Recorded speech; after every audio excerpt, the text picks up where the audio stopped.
সম্মানিত করদাতাগণ, আসসালামু আলাইকুম। আশা করি সকলে ভালো আছেন এবং সুস্থ আছেন। আজকের আপনাদের মাঝে আরেকটি ভিডিও নিয়ে আসছি। আজকের ভিডিওর বিষয়বস্তু হলো জমি বিক্রয় এবং সেবার ক্ষেত্রে যে আইনি বাধ্যবাধকতা রয়েছে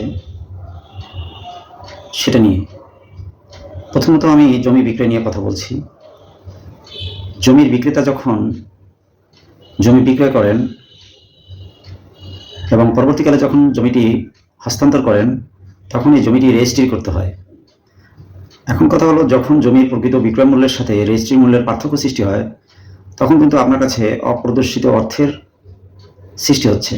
সেই অপ্রদর্শিত অর্থ যাতে সৃষ্টি না হয় এর জন্য সরকার উৎসে করের পরিমাণ কমানোর সিদ্ধান্ত গ্রহণ করেছে এবং এটি একটি খুবই গুরুত্বপূর্ণ একটি সিদ্ধান্ত নিয়েছে এবং একটি ভালো সিদ্ধান্ত নিয়েছে।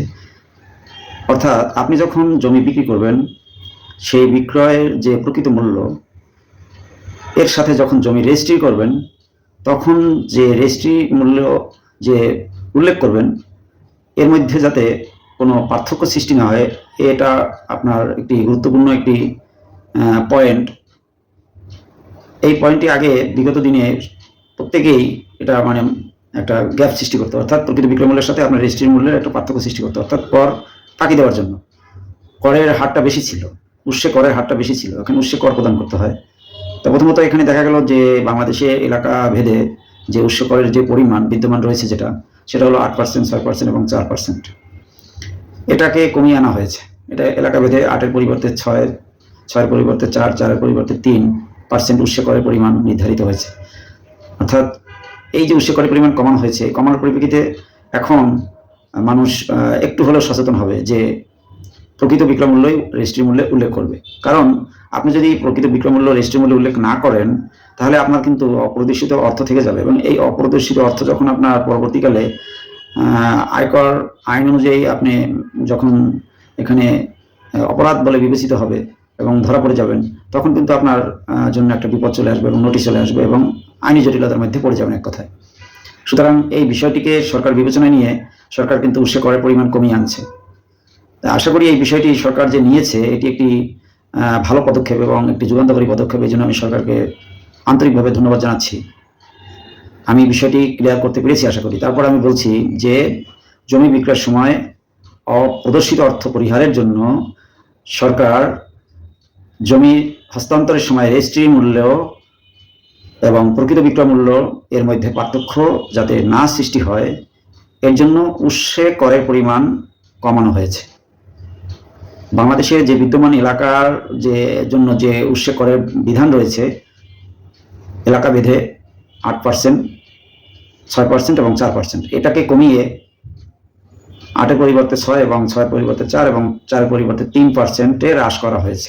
সুতরাং এই বিষয়টি একটি গুরুত্বপূর্ণ বিষয় এবং এটা যে সিদ্ধান্ত নিয়েছে এটা আসলে একটি যুগান্তকারী সিদ্ধান্ত। আশা করি বিষয়টি ক্লিয়ার করতে পেরেছি। দ্বিতীয় আলোচনার বিষয় হলো আমার যে 45টি সেবা রয়েছে, যে সেবাটি গ্রহণ করতে হলে আপনাকে রিটার্ন দাখিলের একটা বাধ্যবাধকতা ছিল এবং এটা বিদ্যমান রয়েছে অলরেডি। এটি আগামী অর্থবছর থেকে আপনার 45টি সেবার পরিবর্তে ক্রেডিট কার্ড সহ 12টি সেবায় নামিয়ে আনা হয়েছে যেখানে রিটার্ন দাখিলের বাধ্যবাধকতা রয়েছে। অর্থাৎ আগে ছিল 45টি, এখন সেটা করা হয়েছে 12টি। তাই এটার কারণেও আপনার মানুষের যে অনেক ঝামেলা কমে আসবে। অর্থাৎ এই যে শিথিলতা নিয়ে আসা হয়েছে এর জন্য জনগণ উপকৃত হবে, আইনি ঝামেলা থেকে রেহাই পাবে। অর্থাৎ আপনি টিনটা খুললেই কিন্তু আপনাকে রিটার্ন দিতে হচ্ছে, এই রিটার্নটা না দিলে কিন্তু আপনি নোটিশ পেয়ে যাচ্ছেন এবং নোটিশের আপনাকে জবাব দিতে হচ্ছে, অর্থাৎ আইনি জটিলতার মধ্যে পড়ে যাচ্ছেন। এখন এই দিক বিবেচনা করে সরকার 45টি সেবার পরিবর্তে অনলি ফর 12টি সেবার জন্য আপনাকে রিটার্ন দাখিলের একটি বিধান রেখেছেন। সুতরাং এটি একটি ভালো সিদ্ধান্ত হয়েছে বলে আমি মনে করি। এই জন্য আমি সরকারকে আন্তরিকভাবে ধন্যবাদ জানাচ্ছি। এখন কথা হলো যে রিটার্ন দাখিল এর বিষয়টি যে অনলাইনে চলে আসছে অল ওভার বাংলাদেশ, এটা আমি বিগত যে ভিডিও মেক করেছি সেখানে আমি বলেছি সারা বাংলাদেশ অনলাইনে আওতায় চলে আসছে। এই যে অনলাইনে রিটার্ন দেওয়ার ব্যাপারে আপনাদের অবশ্যই আরও সচেতন হতে হবে। আপনি যার মাধ্যমে রিটার্নটা দেননি কেন, আপনার রিটার্নটা আপনাকে সাবমিটের আগে ভালোভাবে বুঝে নিতে হবে, সেই ব্যক্তিকে ভালোভাবে বুঝে নিতে হবে, যাচাই বাছাই করতে হবে যে আমি যার মাধ্যমে রিটার্নটা দিচ্ছি সে আসলে কতটুকু আমার জন্য উপযুক্ত। অর্থাৎ আপনার অবশ্যই সচেতনতা বাড়াতে হবে।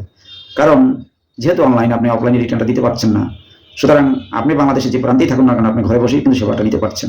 সুতরাং আপনার রিটার্নটা এখানে অনলাইনে দিতে হচ্ছে, এর জন্য আপনার কিন্তু কারো কাছে যেতে হচ্ছে না।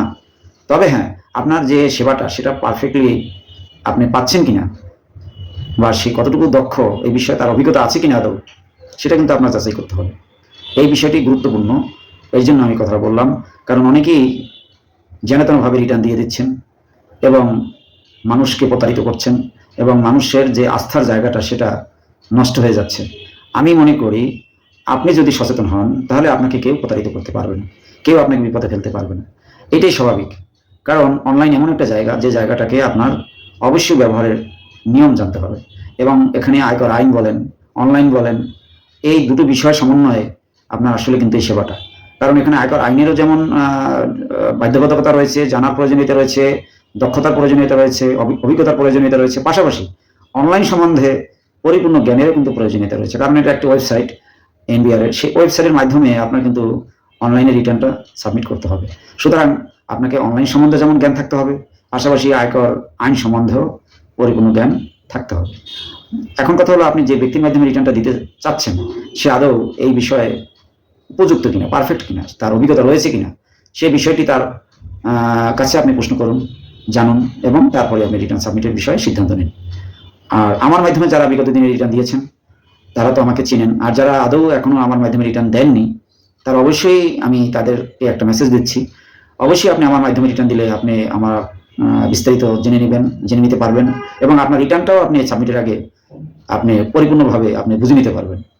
তাহলে আপনার যাচাই বাছাই যে একটা বিষয় রয়েছে, অর্থাৎ বোঝার একটি বিষয় রয়েছে, জানার একটি বিষয় রয়েছে, সেটি আপনি আমার মাধ্যমে জেনে নিতে পারবেন।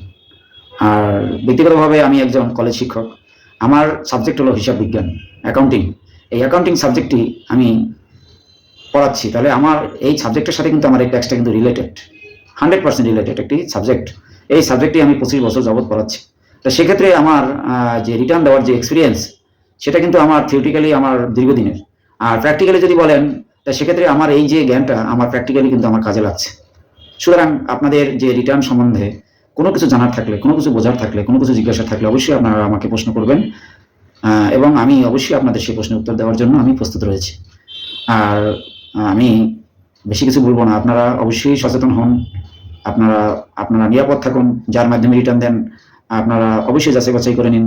আপনি আমার মাধ্যমে দেন, অন্যের মাধ্যমে দেন, যার মাধ্যমে দেন অবশ্যই আপনি যাচাই বাছাই করে তারপরে আপনি রিটার্নটা দিবেন এবং আপনি নিরাপদ থাকুন, সুস্থ থাকুন, ভালো থাকুন, এই আশাবাদ ব্যক্ত করে সবাইকে আবারও ধন্যবাদ জানিয়ে শেষ করছি। আসসালামু আলাইকুম।